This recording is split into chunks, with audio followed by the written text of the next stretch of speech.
స్థానిక ఎన్నికలు ఎప్పుడెప్పుడా అని కొంత టెన్షన్ వాతావరణం మొన్నటిదాకా ఉండే. హైకోర్టు ఇన్వాల్వ్‌మెంట్ అయ్యి 60 రోజులలో పెట్టాలి, సెప్టెంబర్ వరకు పెట్టాలని గూడా తీర్పివ్వడంతో ఇగ స్థానిక ఎన్నికల జరగబోతున్న అనే వేళ మరో టెన్షన్ నెలకొంది. అసలేంటి ఆ టెన్షన్?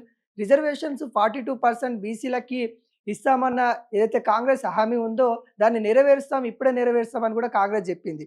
మరి దాంట్లో భాగంగానే మరి నెరవేర్చబోతా ఉన్నారా? గ్రామాలలో ఇప్పటికే స్థానిక ఎలక్షన్స్ సర్పంచ్, ఎంపీటీసీ, జెడ్పీటీసీ ఎన్నికలలో పోటీ చేయాలని ఆశావాదులు ఎవరైతే ఉన్నారో వాళ్ళకి మరో టెన్షన్ పట్టుకున్నది.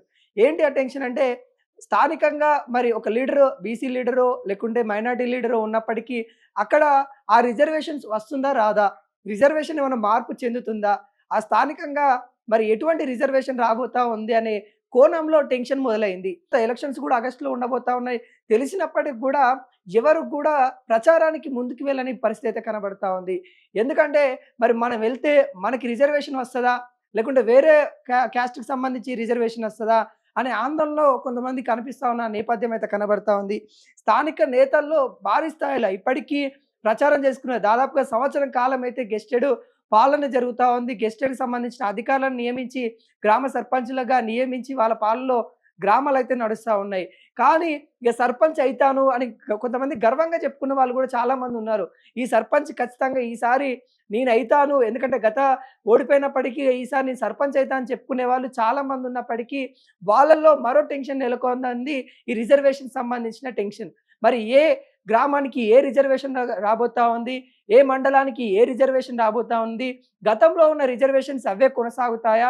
లేకుంటే రిజర్వేషన్‌కి సంబంధించిన మార్పు చెందబోతా ఉందా అనే విషయంలో ఆందోళన చెందుతా ఉన్నారు. ఇప్పటికీ గవర్నమెంట్‌కి సంబంధించిన అధికారులు రిజర్వేషన్‌కి సంబంధించిన విషయాల పైన ఎటువంటి నిర్ణయమైతే వాళ్ళ నిర్ణయాలైతే చెప్పని పరిస్థితి అయితే కనబడతా ఉంది. మరి 42% రిజర్వేషన్స్ ఇస్తే మటుకు గ్రామాలలో రిజర్వేషన్ మార్పు అనేది కనబడుతది. ఎందుకంటే గతంలో బీసీలు గాని లేకుంటే అగ్ర వర్గాలు ఉన్నప్పుడు అక్కడ బీసీకొచ్చే స్థానాలు కనబడతాయి. దాదాపుగా 42% బీసీలకి ఇస్తారు కాబట్టి దాదాపుగా బీసీలు ఎక్కువ మంది పోటీ చేసే అవకాశం కలుగుతా ఉంది. కాకుండా అక్కడ మైనారిటీలో లేకుంటే ఎస్సీ సామాజిక వర్గానికి రిజర్వేషన్ ఉంటే అక్కడ చేంజ్ అయ్యి మరి బీసీ సామాజిక వర్గానికి సీట్ వచ్చే పరిస్థితి కనబడతా ఉంది కాబట్టి అక్కడ పోటీ చేద్దామని అనుకున్న ఎవరైతే ఉంటారో వాళ్ళకి గందరగోళం పరిస్థితి నెలకొంది.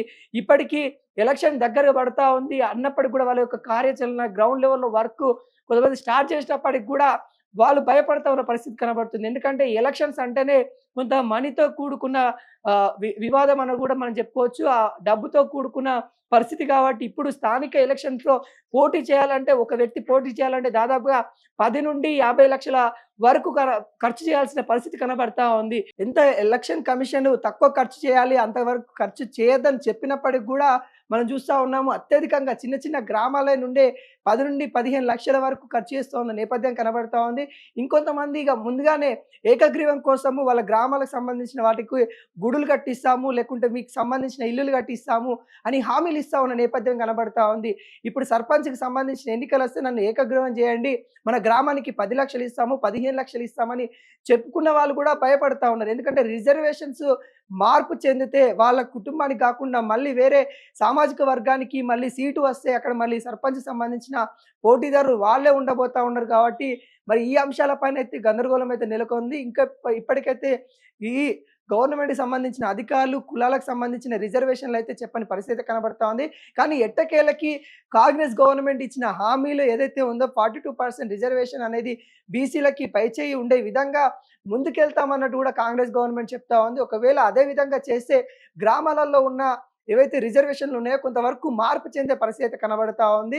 ఎక్కువ వరకు అగ్రవర్గాలు ఎక్కడైతే ఉన్నాయో జనరల్‌కి సంబంధించిన సీట్లు ఎక్కడైతే ఉన్నాయో అవి మార్పు చెంది బీసీల వరకు వచ్చే పరిస్థితి అయితే కనబడతా ఉంది. మరి ఈ గందరగోళం ఎప్పుడు తెరపడుతుందో అయితే మనమైతే ముందైతే చూడబోవాలి. ఇప్పటివరకైతే ఒక గందరగోళం అయితే గ్రామాల్లో ఎవరైతే ఎన్నికలలో పోటీ చేయాలన్న అభ్యర్థులు ఎవరైతే ఉన్నారో వాళ్ళకి కొంత భయం అయితే ఉన్న తరుణం అయితే కనబడుతుంది. దానివల్ల ఎవరు కూడా వాళ్ళ ఆర్థికంగా ముందుకు రావట్లేని పరిస్థితి కనబడతా ఉంది.